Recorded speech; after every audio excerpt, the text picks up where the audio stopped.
안녕하세요. 스키몬 웨스트의 션킴입니다.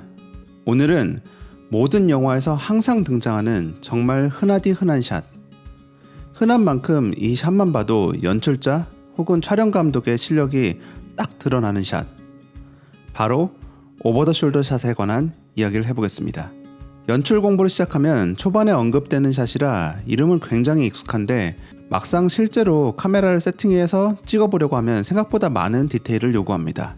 카메라 앞에 피사체를 얼마나 걸쳐 찍어야 하나, 피사체의 어느 부분을 걸쳐 찍어야 하나, 특히 애니메이션과 같이 캐릭터의 디자인, 크기가 다양한 경우는 더욱 고민이 깊어집니다. 뿐만 아니라 어떤 경우에는 싱글샷으로 찍고 어떤 경우에는 오버 더 숄더 샷으로 찍어야 하는지, 렌즈 값은 어느 정도가 적당한지, 막상 제대로 된 오버 더 숄더 샷을 하나 찍으려고 하면 정말 쉽지가 않습니다. 하지만 간절히 원하면 우주가 도와주니 간절하게 한번 이야기해보죠. 오버 더 숄더 샷. 말 그대로 숄더, 즉 어깨를 화면 전경에 걸쳐 찍는 촬영 기법입니다. 대화 장면에서 아주 많이 사용되고 적당히 찍어 놓으면 편집하기 좋은 샷이라 TV 드라마에서도 매우 흔하게 사용됩니다. 뭐냐? 김치 싸다구를 만든 장면은 액션이 중요하니까 투샷으로 갔다가 리액션을 좀 보여줘야 하는 장면에서 오버 더 숄더 샷으로 들어가는 PD님, 좀 배우신 분이네요. 근데 우리는 이렇게 사용하는 것보다는 한 발 더 나아가죠. 첫 번째 이유는 단순 싱글샷보다 인물과 인물이 서로 연결된 느낌을 줍니다. 뿐만 아니라 이들이 위치한 공간에 대해서도 헷갈리지 않게 정의해주죠. 반대로 말하면 어떤 경우에는 싱글샷이 둘 간의 관계가 단절되었다는 의미를 뜻하기도 합니다. 라라랜드에서 세바스찬과 미아의 관계가 서서히 틀어지기 시작하자 이를 억지로라도 고쳐보려 세바스찬은 근사한 저녁 식사를 준비합니다. 오랜만에 서로 마주 앉아 식사다운 식사를 하면서 대화가 이어질 때는 오버 더 숄더 샷으로 이들을 담아내지만 이야기가 이어질수록 둘 사이에 많은 부분이 틀어졌음을 확인하게 됩니다. 그리고 그 순간부터 오버 더 숄더가 아닌 싱글샷으로 전환됩니다.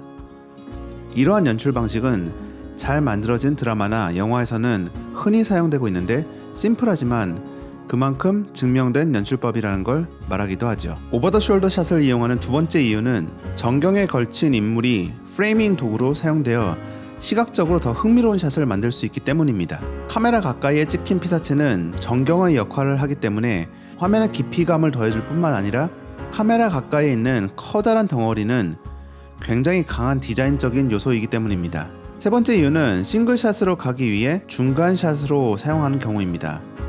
보통 아주 중요한 리액션이나 대사는 싱글샷으로 찍는 경우가 많은데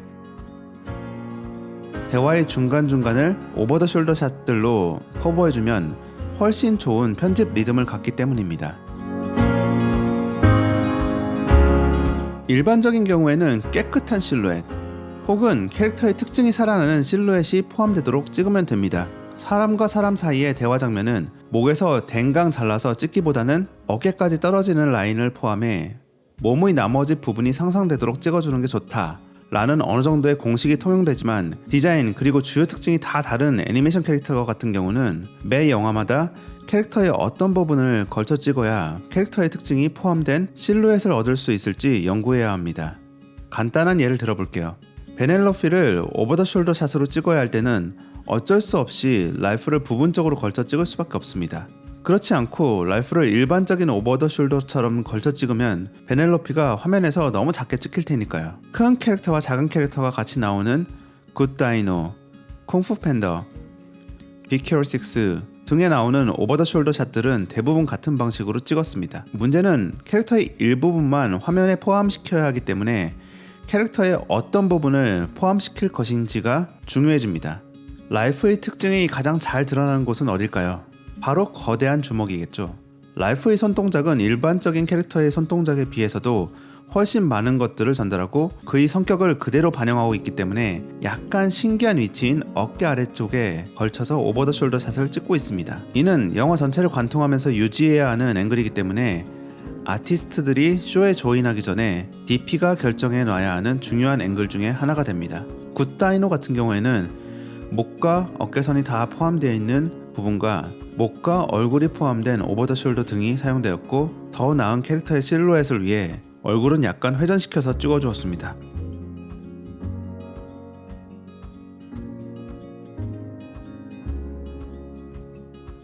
얼마나 가까이에서 오버 더 숄더 샷을 찍을 것인가는 스토리상 캐릭터의 상체 움직임까지 포함시켜야 되는 장면인가,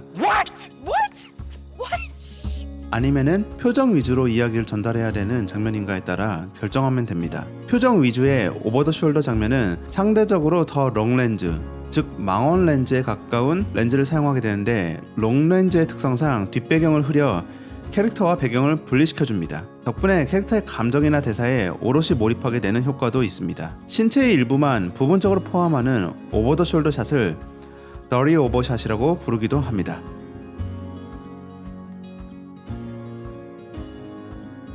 전경에 위치한 피사체의 크기 혹은 화면 안에서의 위치는 두 캐릭터 간의 주도권을 보여주기도 합니다. 슈퍼배드의 이 장면처럼 상황을 주도하는 캐릭터가 화면 안에서 훨씬 큰 면적을 차지하도록 촬영해 힘의 역학관계를 시각적으로 표현해줍니다.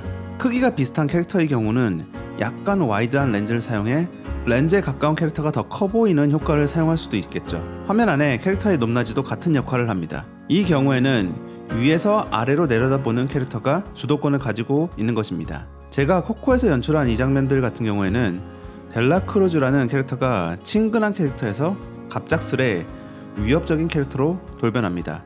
이를 표현하기 위해 이 시퀀스의 초반에는 델라 크루즈가 미구엘과 눈을 맞추기 위해 무릎을 꿇는 등 친근한 장면을 연출하다가, 후반에는 델라 크루즈를 땅에서 20에서 30cm 정도 띄워서 평소보다 더 크고 위협적인 존재로 보이도록 촬영하였습니다. 몸 자체가 거대한 캐릭터라면 이러한 칠링이 필요 없겠지만, 일반적인 인간 사이즈를 가진 캐릭터라면 필요에 따라 이러한 칠링은 흔하게 사용됩니다. 오버 더 숄더 샷 같이 아주 흔한 샷 연출을 보면은 감독 혹은 촬영 감독의 취향, 성격, 그리고 실력이 그대로 드러난다고 생각합니다. 다큐멘터리처럼 배우들을 샷에 따라 특별히 재배치하지 않고 있는 그대로 오버 더 숄더 샷을 찍는 타입과 오버 더 숄더 샷에서 배우들의 위치를 약간 조정해 완벽한 구도를 만든 뒤 찍는 타입, 크게 뭉뚱그리면 이렇게 두 가지 타입으로 나눌 수 있는 것 같습니다. 첫 번째 타입은 자연스럽게 이해가 되는데, 두 번째 타입은 왜 오버 더 숄더 샷에서 다시 배우들의 위치를 조정하는 수고를 감수하면서 찍는 것일까요? 이유를 설명하기 전에 시선 방향에 주는 느낌에 대해서 잠깐 이야기해 보겠습니다. 데니 시걸의 한 장면입니다. 남자 주인공이 처음에는 장난처럼 시작했던 여장을 하면 할수록 본인의 성 정체성에 대해서 혼란스러워하기 시작합니다. 여장을 했을 때 오히려 더 진정한 자신과 마주하는 느낌을 갖기 시작한 것입니다. 이러한 상황을 아내에게 처음 고백하는 장면에서 시선 방향은 이러합니다. 노란 선이 있고 그 위치가 이들이 바라보고 있는 시선 방향인데, 둘 다 꽤 화면의 가장자리를 보고 있음을 알 수 있습니다. 반면 당황스러운 시간이 지나 서로 어느 정도 현실을 받아들이면서 진정으로 눈빛을 교환하며 이야기하는 장면에서는 시선 방향이 이러하죠. 캐릭터가 더 정면에 가깝게 볼수록, 즉 서로의 시선 방향이 가까울수록 우리는 그 상황과 캐릭터에 쉽게 유대감을 갖게 됩니다. 그래서 사랑에 빠지는 장면, 결정적인 표정이 드러난 장면 등에서는 정면에 가까운 앵글에 인물을 담는 것입니다. 비슷한 이유로 애니메이션에서 캐릭터를 정면에 가깝게 찍은 장면들이 많이 등장하는 것입니다. 측면에서 캐릭터를 찍은 장면보다 정면에서 찍은 장면에 아이들이 훨씬 쉽게 캐릭터의 유대감을 느끼니까요. 오버 더 숄더 샷에도 이를 적용하는 감독들이 있는데, 이들이 바로 두 번째 타입입니다. 화면 하나하나를 세공하듯이 완벽하게 컨트롤하면서 찍는 대표적인 감독 중 한 명이 데이비드 핀처인데, 그의 작품 중 하나인 소셜 네트워크에서 오버 더 숄더 샷을 보면 이러한 샷과는 조금 다르다는 걸 느낄 수 있습니다.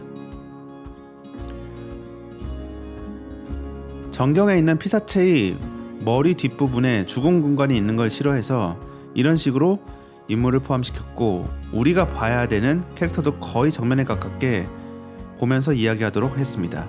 인물의 시선 방향을 보면 사실 정확하게 상대 배우의 눈을 보고 있다기보다는 오른쪽 귀 정도를 보면서 이야기하고 있는 느낌입니다. 3D에서 잠깐 예시를 보여드리면, 서로 눈이 마주보면서 깨끗한 실루엣을 가진 오버 더 숄더 샷을 찍으면 이런 느낌인데, 캐릭터를 이렇게 살짝 돌려주면 훨씬 정면에 가까운 시선 방향으로 찍을 수 있습니다.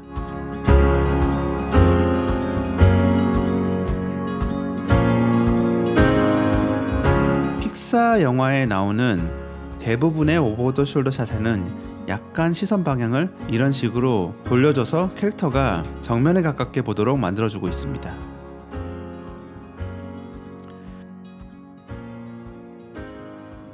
영화에서는 스토리가 가장 중요합니다. 모두들 그렇게 이야기하고 있고 실제 가장 중요한 부분인 게 사실이죠. 하지만 이 거대한 전제에 매몰돼 디테일을 많이 놓치고 있는 게 아닌가 하는 아쉬움이 들 때도 있습니다. 영화 진행하는 내내 흐리멍텅한 눈빛으로 시선을 피하던 코코 할머니가 기억해줘라는 노래를 듣고 미구엘을 처음으로 똑바로 바라보는 이 오버 더 숄더 샷 하나가 텍스트로는 다 전달할 수 없는 감동을 선사하기도 합니다. 맥락 없이 튀어나오는 화려한 장면들보다 대부분의 사람들이 무심하게 보고 넘기지만 모든 영화에서 항상 등장하는 오버 더 숄더 샷과 같은 기본 샷들의 완성도가 진정으로 영화의 완성도를 대변하지 않나 싶습니다. That's all it is, Miles. A leap of faith. Like what's up, danger? Like what's up, danger? Like what's up, danger? Like what's up, danger? Made of myself. 그럼 오늘의 에피소드는 여기서 마치겠습니다. 스키몬 웨스트의 션킴이었습니다. 오늘의 영상이 좋았다면 구독, 좋아요 부탁드립니다. 잘 몰랐는데 구독을 하신 분들만 커뮤니티란에 오셔서 여러가지 이야기를 확인하실 수 있는 것 같더라고요. 더 추가하고 싶은 이야기, 궁금한 이야기가 있다면 댓글에 남겨주시고, 그럼 다음 에피소드에서 뵙겠습니다. 스키몬.